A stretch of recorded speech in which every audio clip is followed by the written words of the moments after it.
Welcome once again to Lehto's Law. Here's Steve Lehto. We've talked before about the legal aspects of online reviews, and we've heard stories about people who posted online reviews, and then the people they reviewed didn't like it and came after them legally.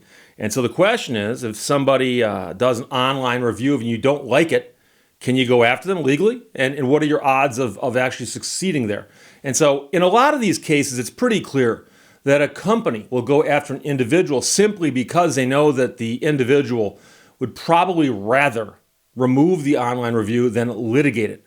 However, once in a while somebody litigates it. We've got a story here about a woman in Colorado who actually litigated this issue and has gotten a ruling from the Colorado Court of Appeals saying that she is right.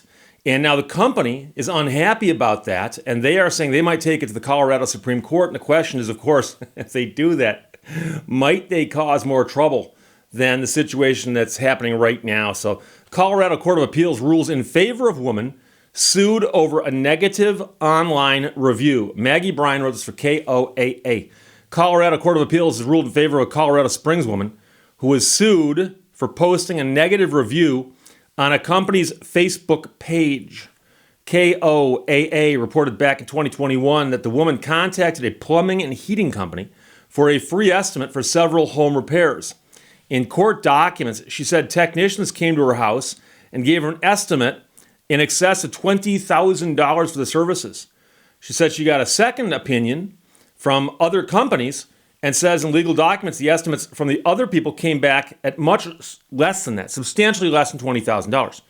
She then left a negative review on the company's Facebook page saying they tried to charge her $23,000 for $10,000 in work. At the end of the post, she said the business really tried to take advantage of this single parent.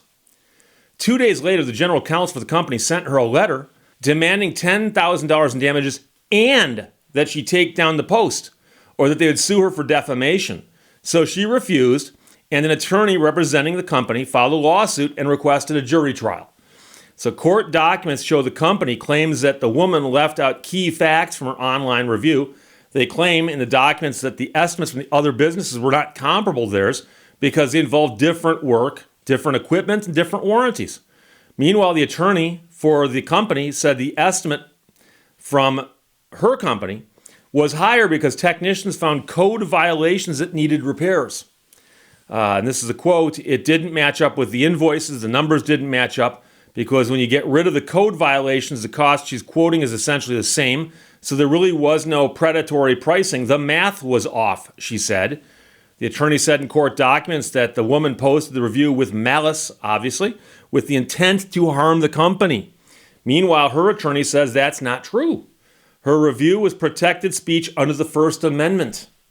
So he filed a motion to dismiss the lawsuit with the trial court, citing Colorado's anti-SLAPP law. Now, SLAPP is an acronym. It's one of those dumb ones, but it stands for Strategic Lawsuit Against Public Participation.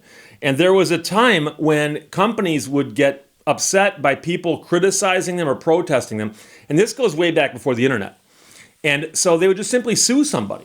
So let's suppose you had a piece of property and you wanted to do something with it, and some environmentalists were protesting. You'd sue them and just sue them for defamation. They're holding up signs, and we think that's defamation.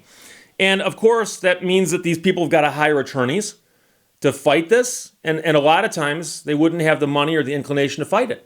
So some states passed laws that said specifically, if you appear to be suing someone just to silence them, then you can countersue them or raise this anti-SLAPP law in your defense. And if you win, if it turns out that this is a SLAPP situation, then they may have to pay your attorney fees and so on for having to put up with this. So he filed a motion to dismiss the lawsuit, citing Colorado's anti-SLAPP law, which was made to protect individuals from retaliatory lawsuits against those speaking out on public issues. And he said they're designed to protect against abusive lawsuits. She's a single mom. She doesn't have the resources, didn't have the resources to defend the lawsuit. So in 2022, the trial court looked at all of this and denied the request to dismiss the suit, saying that the court saw how the woman's Facebook review could meet the definition of defamation, so the case should then proceed to trial. Her attorney appealed the ruling, and 2 weeks ago, the Court of Appeals ruled in her favor. And with respect to the online review. The Court of Appeals said this is a pretty factual and substantially true review, and it ends with a statement of opinion, which is protected, her attorney says. So by the way, your opinions are protected as long as they're stated as opinions, okay? I think this car is stupid. The car maker can't sue me and go, he said our car is stupid. It's an opinion.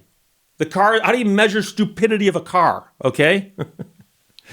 In its ruling, the court said her post was about a matter of public concern, that a review was a statement of opinion, and that the business would not be able to win at trial.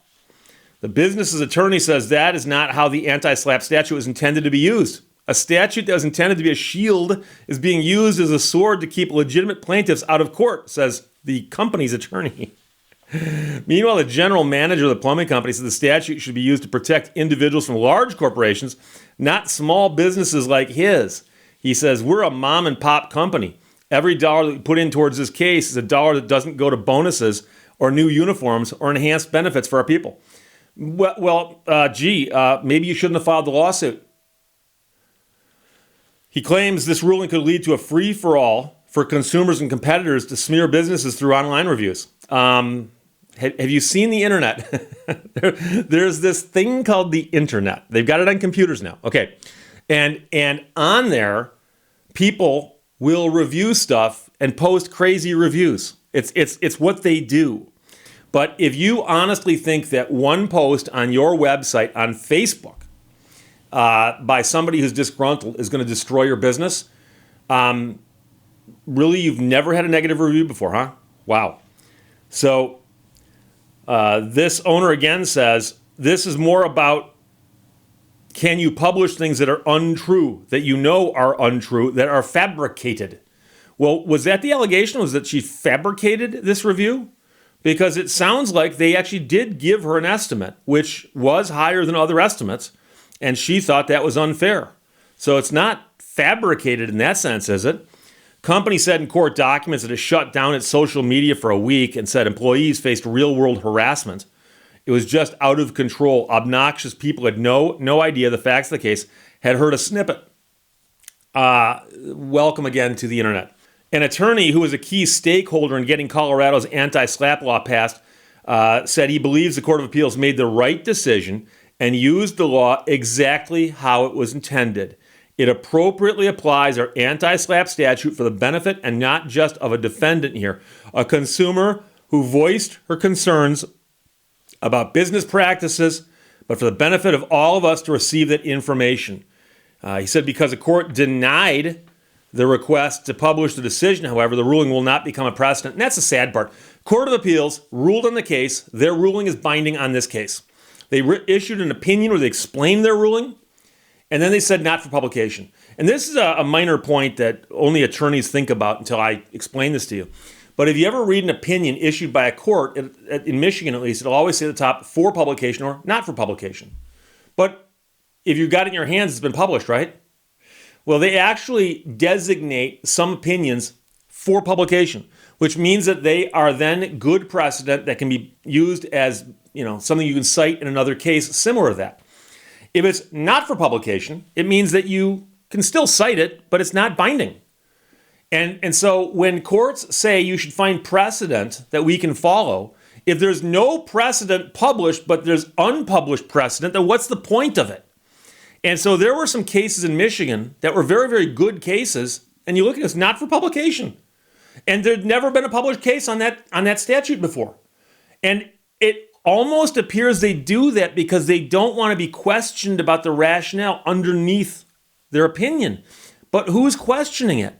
So some poor law student somewhere is asked, go see if there's ever been a case where the courts ruled on this issue. And the law student goes and digs around and finds 3 cases, all of them unpublished. So I found 3 cases, but they're all unpublished. Now, and by the way, they don't say why they're not published. They don't say, here's why we didn't publish this. So as an attorney drafting a brief, I then have to say, well, there's this case, and this case. They're unpublished. but they're still good opinions in the sense that the courts can look to them and see if they make sense and then follow the rationale. But it's not binding. So this attorney says because the court denied the request to publish the decision, the ruling will not become a precedent. It can be cited to draw courts for persuasive authority, but it is non-binding and is not precedent. So they do the same thing there. Many states do that. Company's attorney says they're asking for a rehearing from the Court of Appeals. Good luck with that. You can almost always ask a court to rehear something. And rehearing is an argument where you say the court screwed up something so bad that if they just look at it, they'll realize they made a mistake. And I've almost never heard of a case where on rehearing a court reversed itself. I'm talking about where the exact same court heard it on a rehearing. Now, there are situations in some appellate systems, such as the Federal Court of Appeals, where a panel of 3 judges will hear a case, and then you can ask for the entire bench to rehear it or to hear it again. And so that's not quite the same because instead of 3, you get the whole panel. But here they're saying we're going to ask the Court of Appeals to rehear it. And then, of course, if not, they're going to take it to Colorado Supreme Court. Now, here is the thing where you got to be careful what you wish for. You take this to the Colorado Supreme Court, and the Colorado Supreme Court upholds it, they might issue that opinion for publication. And at that point, you will have every business in Colorado upset with you if you're that plumbing company. Just letting you know, my friend, just pointing out the obvious.